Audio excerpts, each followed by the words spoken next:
my name is Pavanraj Gowda, and I'm the founder of Green Kids Now.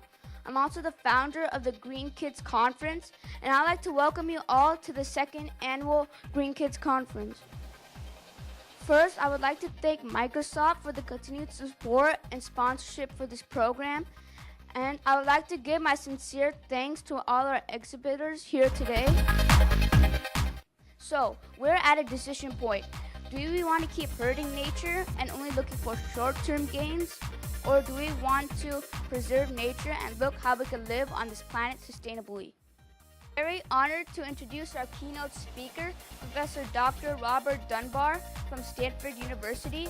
So he is one of our nation's top chief scientists that have led many worldwide initiatives and has many decades of research experience in climate science. Please help me welcome Professor Dr. Robert Dunbar. Thanks. The theme, because the theme this year is youth, the next wave for change. And again, it's kind of recognizing this theme that it's kids that are going to bail us out, right? You guys are going to be the ones that save the ocean. So I thought I'd make more of an oceans theme today. And it's how we think about climate change. We don't know all the answers yet, but you know what? We've got a pretty good idea where we're going. And so, it's good to have dialogue and talk about uncertainties, but we also kind of know which way we're going. Some of the oldest organisms on the planet, right? And it means they've been living in a place where they're sustained by food and perfect conditions for them. You can still find parts of the ocean that look good, that's the good news. But it's only about 1% of the ocean that still looks good. Most of the ocean's actually in trouble and there's too many human impacts. But we can do things about it, as Pavan said, for things that you can do in schools and things we can do in our homes here. There are things we can do in the ocean. We can certainly be more efficient about how we use the ocean. Certainly, what you do on land, everything you keep out of the landfill, the more composting you do, the more recycling you do, that helps the ocean. It's so direct, it's so immediate, because a lot of stuff we throw away on land ends up in the ocean, right? So everything you do with the Green Schools program and thinking about sustainability, it helps the ocean, even though you may not realize it is. Look at that, it looks 1,000 years old.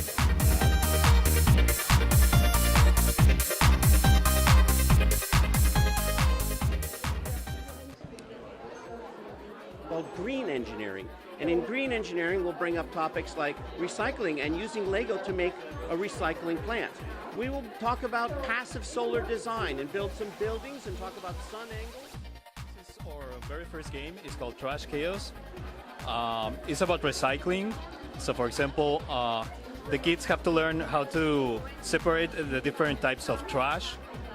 Hey, welcome to the Actera booth. We are one of the oldest environmental stewardship groups in the Bay Area. We started the same year Earth Day did. Education and engaging our community locally to solve some of the thornier environmental problems. CREEK is a statewide network administered by the California Department of Education.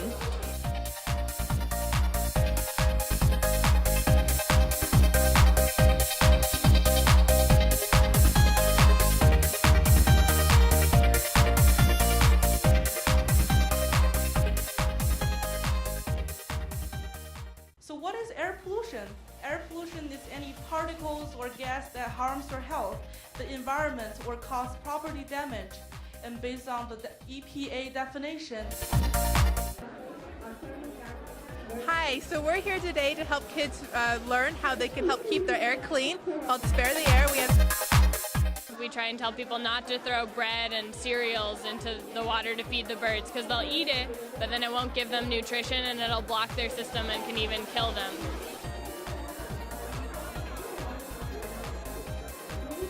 Hi, we're from Empowering World Change, which is a nonprofit organization which promotes the conservation of natural resources. And we just have a booth here which outlines all the simple things that we can do just to save the environment. We also try and emphasize very much what a poor state our Earth is in. Cards by Tots is my effort to raise awareness for a better world and to help kids become entrepreneurs.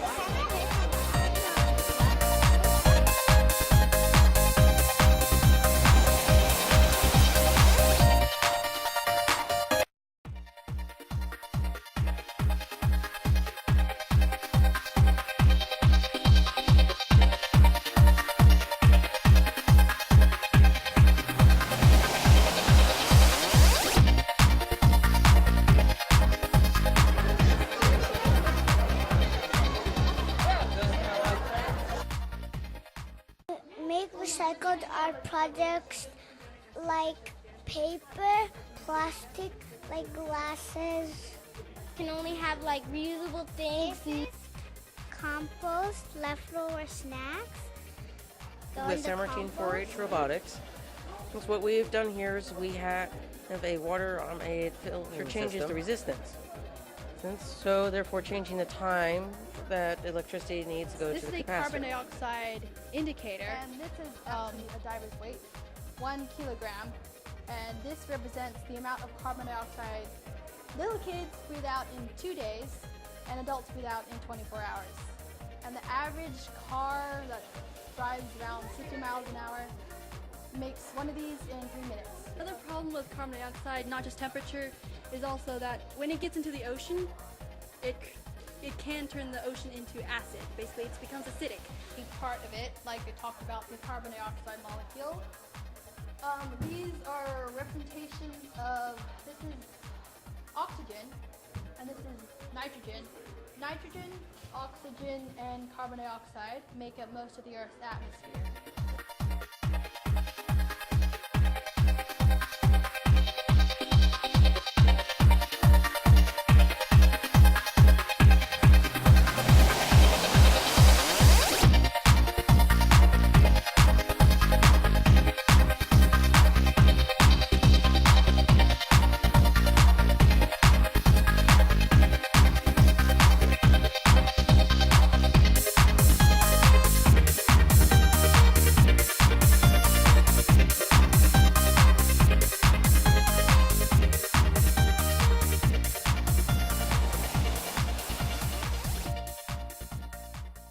From 1700, there has been only 5 waves of innovation.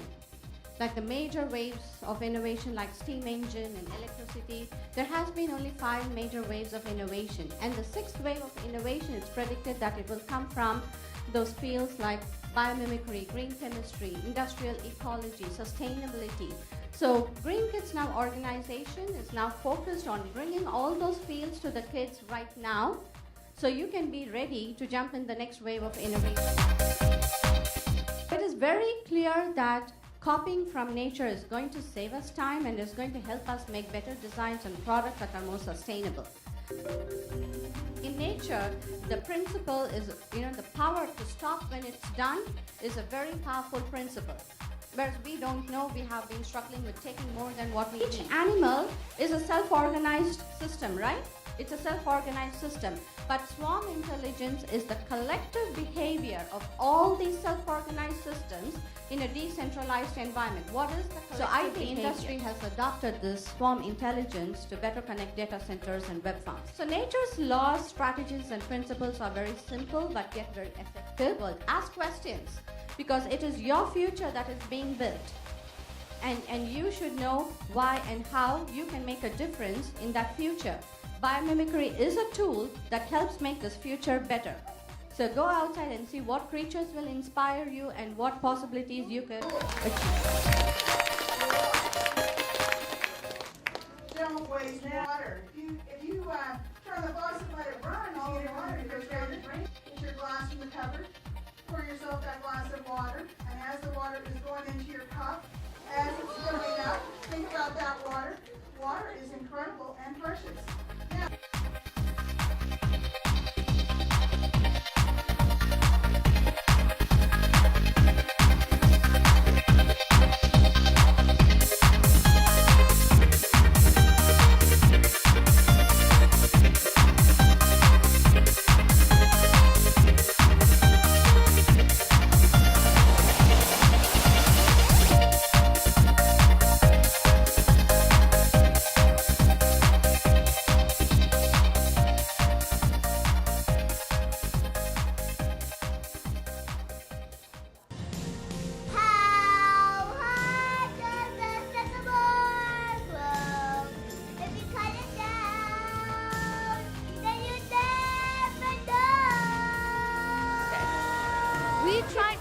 guys that small things really do count.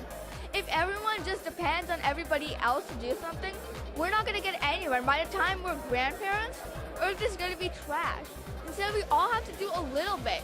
Simple things that can save everybody. Otherwise, Earth does not stand a chance. Reuse, recycle today. Hey, reduce, reuse, recycle today. Hey, please don't let the garbage pile. Please don't let the garbage pile. Think about the future of your great-grandchild. Think about the future of your great-grandchild. Don't shrug your shoulder and say, what can I do? Don't shrug your shoulder and say, what can I do? There's only one person who can do it, and that's you. There's only one person who can do it, and that's you. Yes, I'm a green kid. I care about my environment.